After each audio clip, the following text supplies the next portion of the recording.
কালীপুজো শুধু প্রদীপ, প্রসাদ বা আতশবাজির উৎসব নয়, এটি আত্মশুদ্ধির রাত্রি, যেখানে আমরা মাকে বলি, মা, আমার ভিতরের অন্ধকার দূর করো।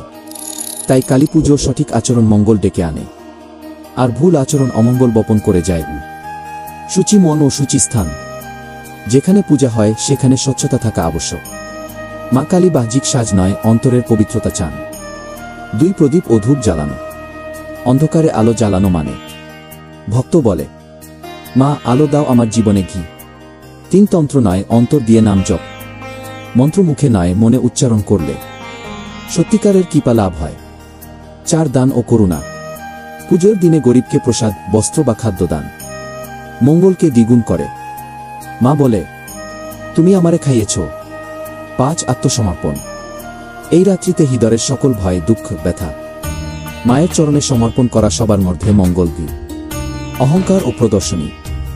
অনেকে ভাবে বট পূজা মানেই বট কৃপা, কিন্তু মা কালী অহংকার সহ্য করেন না। তিনি বিনয়কেই গ্রহণ করেন।